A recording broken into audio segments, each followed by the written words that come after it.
Hello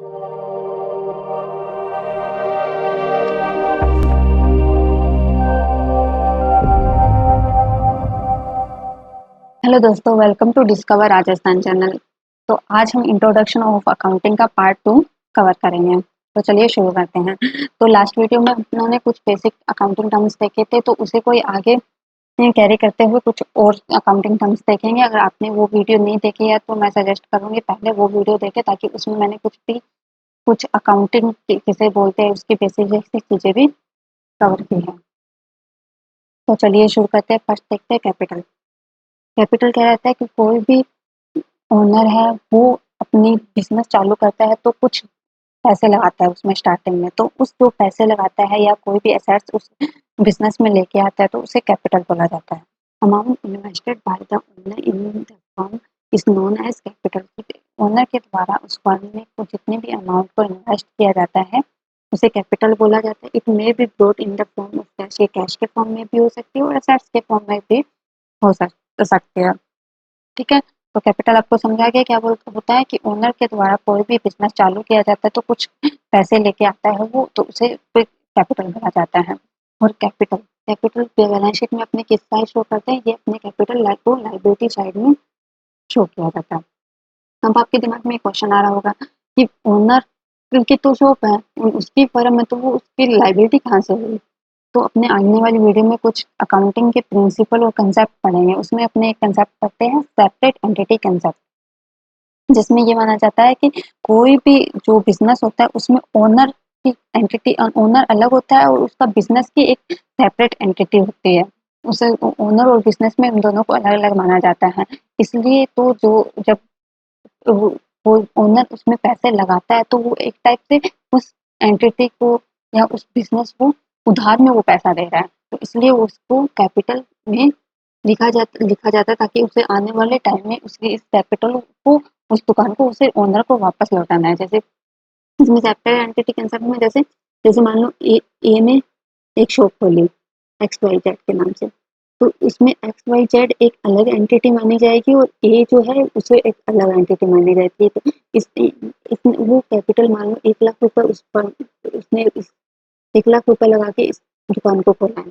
तो हम्म, ये 1 लाख रुपए लगा के उसने इस दुकान को खोला, तो ये 1 लाख रुपए एक्स वाई जेड के लिए इसकी बैलेंस शीट के अंदर क्या कैपिटल के रूप में लायबिलिटी साइड में शो की जाएगी। ठीक है।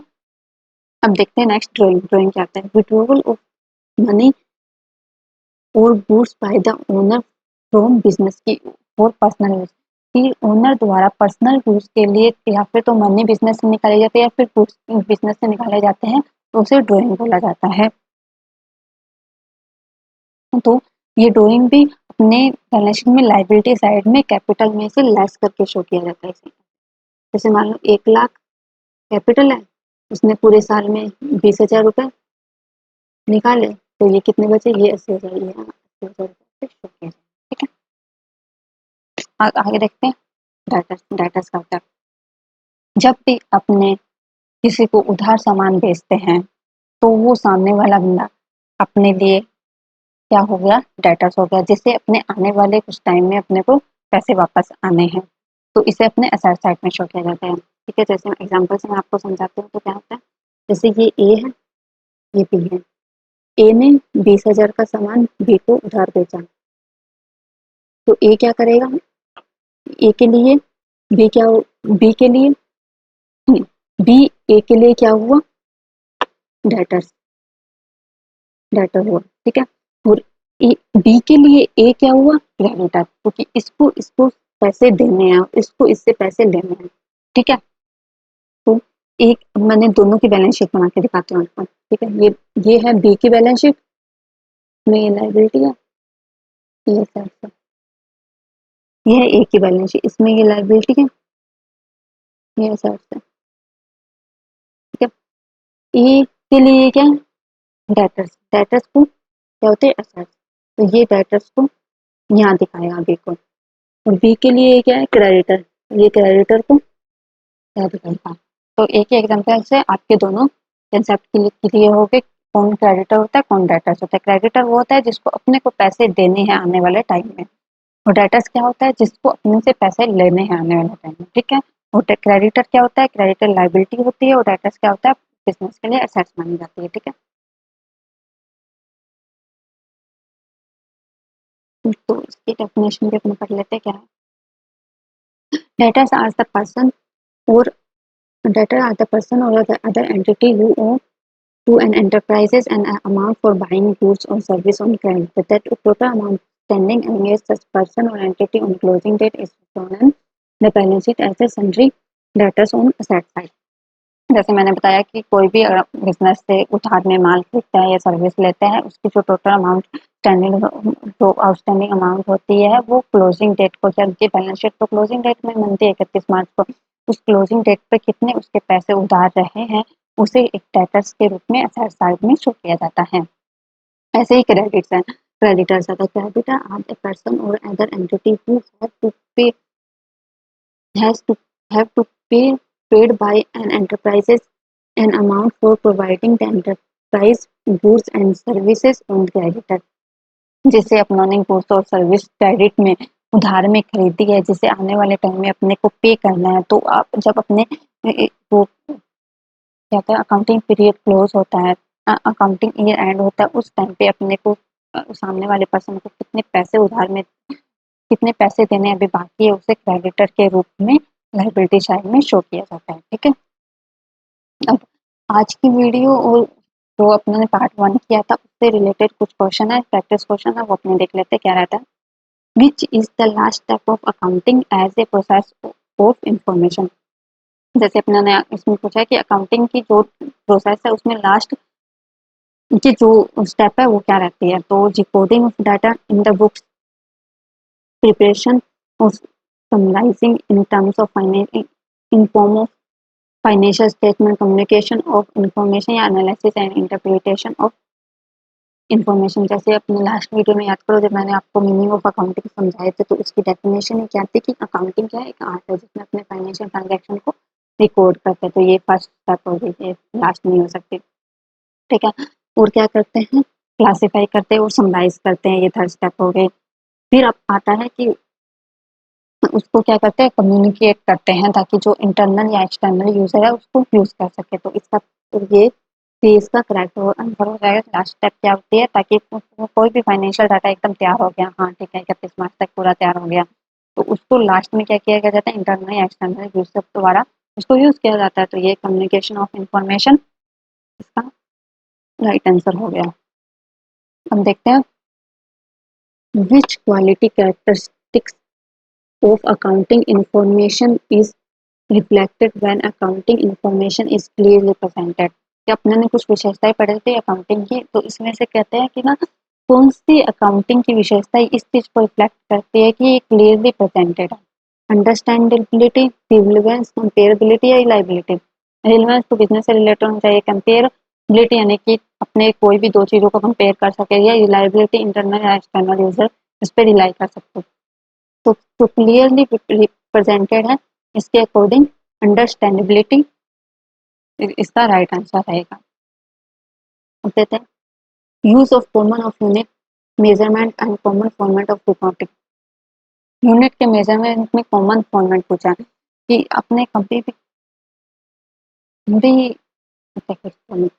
इसका फर्स्ट ऑप्शन है comparability, understandability, relevance, reliability. Relevance मैंने अभी आपको बताया बिजनेस से रिलेटेड होना चाहिए, रिलायबिलिटी इंटरनल एक्सटर्नल यूजर द्वारा रिलाई होना चाहिए, अंडरस्टैंडेबिलिटी क्लियर होना चाहिए इसलिए अंडरस्टैंड होना चाहिए, कंपेरेबिलिटी ताकि अब उनकी यूनिट कॉमन होनी चाहिए ताकि अपने उसको कंपेयर कर सकें, तो इसका आंसर क्या होगा ए। जैसे अब ये नॉर्मल सी बात है, आप कोई भी चीज को कंपेयर करने का कब करते हैं अपने, वो सेम बेस पे होना चाहिए कंपेयर करने के लिए, केजी है तो केजी में कंपेयर होगा, लीटर है लीटर में कंपेयर होगा, जैसे अपने किलोमीटर है तो मीटर में कंपेयर नहीं करते, किलोमीटर को किलोमीटर में कंपेयर करते हैं, तो वैसे ही कॉमन यूनिट का कब, मेजरमेंट का कब यूज किया जाता है, जब अपने को कुछ चीजों को कंपेयर करना हो, तो इसका राइट आंसर हो जाएगा कंपेरेबिलिटी।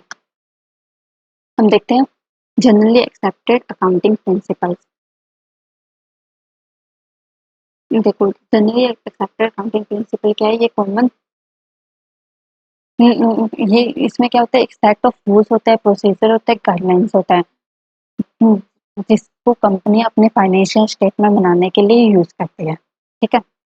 ताकि ये इसलिए होता है जैसे ऐसे तो हो नहीं सकता कि एक कंपनी है वो अपने अलग ही रूल से बना रही है, उससे अपनी अकाउंटिंग तैयार वो फाइनेंशियल स्टेटमेंट तैयार कर रही है, बी कंपनी अपने अलग ही रूल्स बना रही है, अपने अलग ही अकाउंटिंग स्टेटमेंट तैयार कर रही है और अपना प्रॉफिट अलग दिखा रही है, ऐसा नहीं हो सकता। कि कोई भी कंट्री है, कोई भी अपने कोई भी फाइनेंशियल ट्रेड करते हैं उसमें यही होता है कि अपने को जो सभी कॉमन रूल्स हो वो अपने को रूल और प्रोसीजर फॉलो करने होते हैं ताकि उनको अपने कंपेयर कर सकें। इसलिए जो इंडिया में यूज होते हैं वो है जनरली एक्सेप्टेड अकाउंटिंग प्रिंसिपल। ठीक है, generally accepted accounting principle are commonly followed and accepted a set of rules procedure adopted by the security exchange common commission for reporting financial statement की security and exchange commission द्वारा जो भी financial statement को report करने के लिए जो भी set of guidelines set of rules follow किए जाते हैं उसे जनरली एक्सेप्टेड अकाउंटिंग प्रिंसिपल बोला जाता है। It refers to the standard framework principle and procedure use by the company for financial accounting. ये क्या करता है, एक स्टैंडर्ड प्रिंसिपल को फ्रेमवर्क को प्रोसीजर है जो कि फाइनेंस कंपनी द्वारा अपने फाइनेंशियल अकाउंटिंग करने के लिए यूज किया जाता है। जनरली एक्सेप्टेड अकाउंटिंग प्रिंसिपल क्या है कि कंपनियों द्वारा अपने अकाउंटिंग फाइनेंशियल अकाउंटिंग को तैयार करने के लिए जो भी principle set of rules guideline procedure follow किया जाता है उसे जनरली एक्सेप्टेड अकाउंटिंग प्रिंसिपल बोला जाता है। ठीक है, और ये प्रिंसिपल किसके द्वारा इशू किया जाता है, ये इशू किया जाता है फाइनेंशियल अकाउंटिंग स्टैंडर्ड बोर्ड के द्वारा इशू किया जाता है। ठीक है, it is a set of accounting standard that consists standard way and rules for reporting of financial data like balance sheet, income statement, cash flow, fund flow statement. कि ये standards क्या है, ये इसमें रूल होते हैं ताकि अपने जो फाइनेंशियल डाटा को अपने को कैसे रिकॉर्ड करना है, कैसे रिपोर्ट करना है, कैसे बैलेंस शीट बनानी है, कैसे कैश फ्लो बनाना है, कैसे फंड फ्लो बनाना है, इन सबसे रिलेटेड रूल्स होते हैं जो कि जनरली एक्सेप्टेड अकाउंटिंग प्रिंसिपल में होते हैं। ठीक है, हम 2 मिनट रुको, आप एक बार वापस से क्लियर कर देते क्योंकि ये इंपॉर्टेंट पॉइंट है, इससे क्वेश्चन आते ही आते हैं एग्जाम में।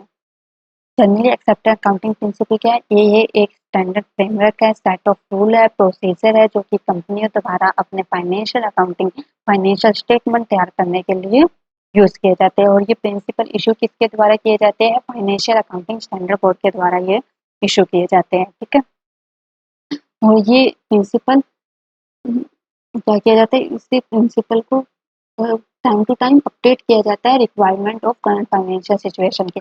ऐसे नहीं कि जो आज बन के वो वैसे के वैसे नहीं, करंट फाइनेंशियल सिचुएशन को देखते हुए आने वाले कभी भी इनको अपडेट किया जा सकता है। ठीक है, द इंफॉर्मेशन प्रोवाइडर एज पर in general accepted accounting principle by the financial statement is helpful to economic decision makers such as investor, creditor, shareholder की इनके व्यक्ति के द्वारा जो भी इंफॉर्मेशन प्रोवाइड की जाती है फाइनेंशियल स्टेटमेंट के द्वारा में ये हेल्पफुल होती है इन्वेस्टर के लिए, क्रेडिटर के लिए, शेयर होल्डर के लिए, क्योंकि सभी कंपनियां सेम अकाउंटिंग स्टैंडर्ड को फॉलो करके अपने फाइनेंशियल अकाउंटिंग बनाती हैं तो उनको कंपेयर करना इजी होता है इन्वेस्टर्स के लिए, क्रेडिटर्स के लिए, शेयर होल्डर्स के लिए, तो ये इसके लिए भी हेल्पफुल है। हम देखते हैं इंटरनेशनल फाइनेंशियल अकाउंटिंग स्टैंडर्ड। देखो जो ये उन्होंने ये देखा जनरली एक्सेप्टेड अकाउंटिंग प्रिंसिपल और इंटरनेशनल फाइनेंशियल रिपोर्टिंग स्टैंडर्ड्स, तो इन दोनों में क्या डिफरेंस है, ये दोनों स्टैंडर्ड्स है, ये यूएस बेस्ड स्टैंडर्ड है और ये लंदन बेस्ड स्टैंडर्ड तो स्टैंडर्ड्स है, अकाउंटिंग स्टैंडर्ड्स है जो कि ये 100 से ज़्यादा कंट्री में अभी तक एक्सेप्ट किया जा सकता है। जैसे पहले ये चलता था जनरल एक्सेप्टेड अकाउंटिंग प्रिंसिपल, लेकिन अभी जो कुछ सालों में इसकी जो लोकप्रियता है वो काफ़ी बढ़ गई है, तो इसको अभी तक 100 से ज़्यादा कंट्री ने एक्सेप्ट कर लिया है। हो सकता है आने वाले टाइम में ये खत्म हो जाए और इसका ही यूज ज़्यादा होने लग जाए। तो ये देखते हैं क्या है, ये भी इसमें भी अकाउंटिंग स्टैंडर्ड के ही रूल होते हैं, बस थोड़ा बहुत डिफरेंस है। The international financial reporting standards are the accounting standards that are issued by the International Accounting Standard Board. International financial reporting standard किसके द्वारा इश्यू किया जाता है, इंटरनेशनल अकाउंटिंग स्टैंडर्ड बोर्ड के द्वारा इश्यू किया जाता है और इसका ऑब्जेक्ट क्या है, ताकि जो बिजनेस के अंदर कॉमन अकाउंटिंग लैंग्वेज को यूज किया जा सके और ज़्यादा ट्रांसपेरेंसी आ सके फाइनेंशियल इंफॉर्मेशन को प्रेजेंट करने में। ठीक है, इंटरनेशनल फाइनेंशियल रिपोर्टिंग स्टैंडर्ड किसके द्वारा इशू किए जाते हैं, इंटरनेशनल अकाउंटिंग स्टैंडर्ड बोर्ड के द्वारा इशू किए जाते हैं, किसके लिए, ताकि एक कॉमन अकाउंटिंग लैंग्वेज हो सके ताकि ट्रांसपेरेंसी इंक्रीज हो सके फाइनेंशियल इंफॉर्मेशन प्रेजेंट करने में। ठीक है, ये first ensure comparability and understandability of international business. ये क्या इंश्योर करता है कि ताकि कंपेरेबिलिटी हो अपने फाइनेंशियल किसी भी दो कंपनी के फाइनेंशियल स्टैंडर्ड को, फाइनेंशियल स्टेटमेंट को कंपेयर कर सके और अंडरस्टैंड कर सके। और ये देखो, ये किसके द्वारा इशू किया जाता है, इंटरनेशनल अकाउंटिंग स्टैंडर्ड बोर्ड के द्वारा किया जाता है। तो इसका इसके थोड़े बहुत देख सकते हैं, ये क्या है, इंटरनेशनल अकाउंटिंग स्टैंडर्ड बोर्ड क्या है, एक इंडिपेंडेंट बॉडी है तो जो कि जिसकी स्थापना 2001 में की गई, जो कि सोलो रिस्पॉन्सिबिलिटी है, सोलो रिस्पॉन्सिबल है किसके लिए, इंटरनेशनल फाइनेंशियल रिपोर्टिंग स्टैंडर्ड के लिए। और इससे पहले क्या था, इससे पहले क्या था, इंटरनेशनल अकाउंटिंग स्टैंडर्ड कमेटी थी, इसको इसने सक्सेड किया। पहले इससे पहले क्या थी, इंटरनेशनल अकाउंटिंग स्टैंडर्ड कमेटी थी जो कि सोलो रिस्पॉन्सिबल थी इंटरनेशनल फाइनेंशियल रिपोर्टिंग स्टैंडर्ड के लिए। लेकिन इससे अब कौन कौन इशू करता है, अब ये बंद कर दी गई है, इसकी जगह लेके आया गया है इंटरनेशनल अकाउंटिंग स्टैंडर्ड बोर्ड। तो बाकी की चीज़ें अपने आने वाली वीडियो में देखेंगे। तब तक के लिए बने रहे डिस्कवर राजस्थान के साथ। Thank you.